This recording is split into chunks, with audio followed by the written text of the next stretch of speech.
Hello dear students, welcome back to my channel physics SPC moving charges and magnetism का एक question. Which one of the following options represent the magnetic field B at O due to the current flowing in the given wire segments lying on the X Y plane. ये figure दे रखा है। तो देखो इसमें कितने straight wire हैं वो देखिए आप। तो एक तो स्ट्रेट वायर ये रहा, फिर ये रहा दो, फिर ये रहा तीन, और फिर ये रहा चार। तो चार स्ट्रेट वायर हैं और दो सर्कुलर टर्न हैं, आर्क हैं। एक आर्क ये रहा और एक आर्क ये हो गया सर्कुलर आर्क। तो पहले स्ट्रेट वायर की सिमेट्री निकालते हैं। तो देखो इस वाले वायर की से निकालें तो पॉइंट ओ इस वायर के अलोंग है। जब कोई पॉइंट वायर के करंट कैरिंग वायर के अलोंग हो तो मैग्नेटिक फील्ड जीरो होता है। करंट कैरिंग स्ट्रेट वायर है तो उसके अराउंड ही मैग्नेटिक फील्ड डेवलप होता है, चारों तरफ। अलोंग दी वायर कोई मैग्नेटिक फील्ड नहीं होता है ना। तो जैसे ये एक पॉइंट है एक तरह से कि अगर कोई करंट कैरिंग वायर है, ऐसे हो कैसा भी हो ये, तो इस वायर के अलोंग कोई मैग्नेटिक फील्ड डेवलप नहीं होगा। इन सारे पॉइंटों पर मैग्नेटिक फील्ड जीरो होगा। आप चाहो तो बायो सेवर्ट लॉ से कर सकते हो। इसमें डीएल सेगमेंट लगे लेके करंट की डायरेक्शन यही मान लेंगे और इस जगह पे मैग्नेटिक फील्ड निकालो तो आर वेक्टर ये हो गया। तो डीएल और आर वेक्टर के बिटवीन जीरो एंगल हो गया और साइन जीरो के लिए जीरो। ऐसे इधर देखेंगे तो 180 डिग्री हो जाएगा, साइन 180 के लिए जीरो। तो मैग्नेटिक फील्ड इन दोनों पॉइंटों पर जीरो आएगा। तो एक पॉइंट तो ये हो गया। तो इस वाले वायर की वजह से मैग्नेटिक फील्ड तो जीरो हो गया और इस वाले वायर की वजह से ही मैग्नेटिक फील्ड जीरो आएगा, क्योंकि ये वाला पॉइंट ओ इस स्ट्रेट वायर के अलोंग है। तो B2 जीरो हो गया और इस वाले वायर की वजह से भी जीरो होगा, B3 भी जीरो, क्योंकि इसके लिए भी point O along the wire है। तो तीन स्ट्रेट वायर की वजह से जीरो हो गया, एक दो तीन, बच गया ये स्ट्रेट वायर। अब इस स्ट्रेट वायर को देखो जो फाइनाइट लेंथ का है, बहुत से बच्चों को लगता है ये सेमी इनफिनिटी वायर हो गया, एक एंड हो गया, सीधा लगता है उनको, लेकिन इसकी लेंथ दे रखी है बेटा। तो ये फाइनाइट लेंथ का वायर है और फाइनाइट लेंथ के वायर की वजह से अगर हमें ये फाइनाइट लेंथ का वायर है, इस पॉइंट पर मैग्नेटिक फील्ड निकालनी है। तो इस वाले पॉइंट पर मैग्नेटिक फील्ड का फॉर्मूला होता है फाइनाइट लेंथ का हो तो B equal to mu naught upon 4 pi current I, और इस पॉइंट से वायर पर परपेंडिकुलर ड्रॉ कर लो।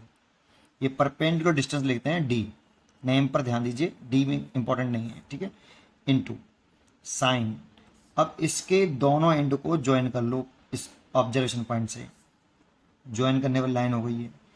इस परपेंडिकुलर डिस्टेंस से हम डिस्टेंस एंगल नापते हैं। ये एंगल जो लिख रहे हैं sine theta 1 plus sine theta 2, ये किससे लिखते हैं कि ये वाला परपेंडिकुलर डिस्टेंस नापेंगे, ये ज्वाइन करने वाली लाइन तक डिस्टेंस। ये एंगल एक को थीटा 2 मान लो, एक क्लॉक होता है तो एक एंटी क्लॉक होता है, अपोजिट डायरेक्शन में होना चाहिए। एक इधर घूम रहा है तो एक इस लाइन के परपेंडिकुलर डिस्टेंस के एक इधर एंगल और एक इधर एंगल होना चाहिए, एक क्लॉक एक एंटी क्लॉक।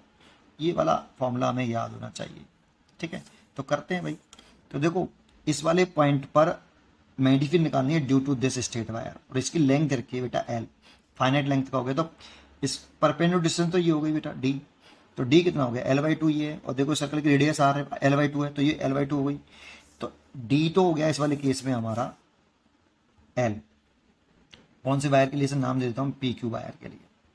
तो PQ वायर के लिए फाइनाइट लेंथ का ये D हो गया L। अब D से ही एंगल देखेंगे तो इसको ज्वाइन करेंगे तो पहला एंगल तो एक एंगल तो 0 डिग्री आएगा, और दूसरा इसको ज्वाइन करेंगे तो एक एंगल ये आ जाएगा बेटा, थोड़ा सा आउट हो गया, ये एंगल हो गया थीटा 2। तो साइन थीटा टू अगर निकालना चाहें तो देखो ये L है और ये L है, तो परपेंडिकुलर बटे बेस लगा के निकाल सकते हो, टेन लगा लो, tan theta 2 is equal to, और नहीं निकालते तो साइन थीटा 2 निकाल लेते। साइन थीटा 2 ये L है, ये भी L है, तो ये L√2 हो जाएगा। चलो डायरेक्ट साइन थीटा 2 निकाल लेते हैं। ये देखो ये कितना L और ये L, तो पाइथागोरस लगा के ये L√2 हो जाएगा, है ना। तो सीधा फॉर्मूला लगाओ आप। चलो इसकी वजह से मैग्नेटिक फील्ड लिख रहे हैं, इस वाले वायर की वजह से magnetic field B1 B2 B3 B4 लिख लेते हैं। तो B4 इज इक्वल टू, ये वाला फॉर्मूला लगा रहा हूँ डायरेक्ट, है ना, अभी जो बताया था, mu naught upon 4 pi, current है इसमें I, और परपेंडिकुलर डिस्टेंस हो गई ये वाली D L, और साइन थीटा 1 जो कि हो गया 0 डिग्री प्लस साइन थीटा 2, तो ये हो गया म्यू 0 अपॉन 4 पाई I बटे L, और साइन थीटा 1 तो साइन 0 हो गया, तो ये तो 0 हो गया, प्लस साइन थीटा 2 निकालो तो sine theta perpendicular to hypotenuse, तो परपेंडिकुलर है L और हाइपोटेनियस है L√2। ये है ना। तो ये साइन थीटा टू की वैल्यू निकाल ली सीधी बेटा मैंने, sine theta two equal to perpendicular हो गया एल और हाइपोटेनियस हो गया एल बाई रूट टू, ये कट गया, ये इससे कट गया। और वैसे भी करते 45 आता और साइन 45 की वैल्यू 1/√2 होती है। तो कितना हो जाएगा म्यू जीरो आई 4 पाई√2 एल। देखो ये एल से तो एल कट गया, ये आ गया। इसके से दर्शन देखें तो राइट हैंड पाम लगा लो, करंट की डायरेक्शन में thumb, finger toward the points, palm के परपेंडिकुलर आउटवर्ड बाहर निकलते हुए, पाम ये नहीं है पाम ये है, परपेंडिकुलर बाहर की तरफ ऐसे दिखाएंगे, बाहर की तरफ डायरेक्शन होगी ऊपर की तरफ, है ना। तो इसमें पाम नीचे चला गया तो करंट डायरेक्शन ये, पाम नीचे तो मैग्नेटिक फील्ड डाउनवर्ड आ गया, ठीक है। तो डाउनवर्ड मैग्नेटिक फील्ड आ गया बेटा, ये ऐसे, ये इसकी वाले वायर के ऐसे हो गया। तो देखो जितने भी स्ट्रेट वायर हैं चारों की से निकाल लिया, 3 की से 0 है और ये हो गया। अब इस सर्कुलर टर्न के लिए मैग्नेटिक फील्ड निकालो, तो सर्कुलर टर्न के लिए फॉर्मूला होता है, अगर कोई सर्कुलर लूप हो, है ना, तो आर्क हो, चलो आर्क ले लो, सर्कुलर आर्क है ना। तो इस सेंटर पर सर्कुलर आर्क अगर थीटा एंगल बनाए, तो इसकी रेडियस आर हो, तो सेंटर पर जो मैग्नेटिक फील्ड होता है μ0/4 pi I over radius into theta, ये होता है बेटा आर्क की वजह से। और सेंटर ये एंगल रेडियन में होना चाहिए, डिग्री में नहीं लिखते हैं बेटा, रेडियन में पुट करेंगे इसको, है ना। तो इसको अगर हम इस वाले आर्क की देखें तो ये एंगल सेंटर पे कितना बनाएगा, ये वाला आर्क तो 180 डिग्री बनाएगा, दैट मीन्स पाई रेडियन। तो इस वाले वायर केस है जो मैग्नेटिक फील्ड लिखे हैं V5, तो μ0/4 पाई आई और रेडियस इसकी हो गई L/2, तो L/2 और एंगल बनाया पाई। तो इस पाई से तो ये पाई कैंसिल कर दो और 2 से ये 2 काट दो, तो जो हो जाएगा μ0I/2L, इतना मैग्नेटिक फील्ड आया। और डायरेक्शन दिखा लो तो ये लगा लो रूल, देखो ऐसे फिंगर कर्ल करो in the direction of current, जो डाउनवर्ड डायरेक्शन में आ रहा है, राइट हैंड लगा रहे हैं और फिंगर को कर्ल करो in the direction of current, है ना, ऐसे ऐसे करंट डायरेक्शन में किया, डाउनवर्ड डायरेक्शन में आया तो ये मैग्नेटिक फील्ड भी डाउनवर्ड आया। अब ये वाला लगा लो, तो ये सेंटर पे कितना एंगल बना रहा है 90 डिग्री, दैट मीन्स पाई/4। तो इस वाले वायर के से जो मैग्नेटिक फील्ड होगा V6, ये वाला फॉर्मूला लगाओ μ0/4 पाई करंट अपॉन रेडियस, रेडियस इसकी देखो L/4 दे रखी है, ये रेडियस L/4 दे रखी है, ये L/4 हो गया तो ये L/4 बचेगा, पूरा रेडियस L/2 था तो L/4 और एंगल आ रहा है पाई/4 ऐसे। तो इस 4 से ये 4 कैंसिल हो गया, तो μ0I और पाई से पाई कट गया बटे 4L, इतना आया। और इसकी डायरेक्शन भी देखें तो finger curl in the right hand की डायरेक्शन, फिंगर कर्ल करो राइट हैंड की करंट की डायरेक्शन, तो डाउनवर्ड ही आ रहा है, तो ये मैग्नेटिक फील्ड भी आपका डाउनवर्ड आ रहा है। अब इन सभी मैग्नेटिक फील्ड को आप जोड़ लो, 3 मैग्नेटिक फील्ड होगा, 1 2 और 3, डायरेक्शन सबकी सेम है और नेगेटिव जेड में है, नेगेटिव जेड में जैसे नेगेटिव जेड में यूनिट वेक्टर होगा माइनस का केक है ना।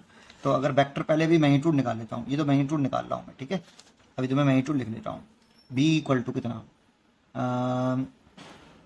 B1 कौन कौन सा, एक तो B4, एक B5 और एक B6, और एक चीज़ देख रहे हो नहीं, सब अलग अलग हैं, है ना।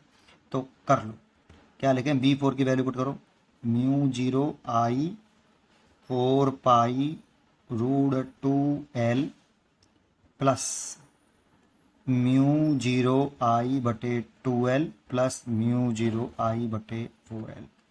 तो यहाँ से अगर मैं सॉल्व करूँ इसको तो क्या कर लें, इसमें से μ0I/L कॉमन ले लो बेटा, केवल इतना कॉमन लो। तो यहाँ से क्या बचा, देखो μ0L कॉमन ले लिया तो 1/4√2 पाई कॉमन आ गया, प्लस यहाँ 1/2 और यहाँ 1/4। अब इसको ऐड कर लो अलग से, 1/2 प्लस 1/4 ऐड करेंगे तो 4 ले लिया एलसीएम, 2 + 1 तो 3/4 आ गया, कितना आ गया 3/4। कुछ गड़बड़ कर दी क्या, 1/4 है तो ये पाई/2 आएगा यार, गड़बड़ कर दी, क्योंकि 90 डिग्री है तो 90 डिग्री का तो पाई/2 होता है, तो ये कट गया तो यहाँ 2 आएगा और यहाँ 2 आएगा, तो यहाँ पे भी 2 आएगा यार, और यहाँ 2 आएगा तो यहाँ पे भी 2 आएगा, और यहाँ 2 आएगा तो ये हो जाएगा μ0I/L 1/4√2 प्लस 1 हो जाएगा, ये इतना बी आया। अब इसकी दर्शन आ रही है negative along negative Z axis, along negative Z axis, downward है ना, ऊपर की तरफ हो गया प्लस का जेड और नीचे तरफ हो गया माइनस के जेड, और माइनस के जेड में यूनिट वेक्टर होता है माइनस के है, तो फॉर्मूला लगा लो यूनिट वेक्टर का बी वी के और माइनस का लगा लो, तो माइनस साइन आया कि लिख लो यहाँ पे, तो माइनस के μ0I/L और 1+4√2 और के इतना सेंटर पर मैग्नेटिक फील्ड हो जाएगा। उम्मीद करता हूँ कि आपको ये जरूर समझ में आया होगा। इसका आंसर होना चाहिए 1 आ रहा है ना, 1+4/√2, ठीक है, ये चॉइस होनी चाहिए सी, μ0I माइनस का L 1+1/4√2। पढ़ते रहिए और खुश रहिए। Thank you.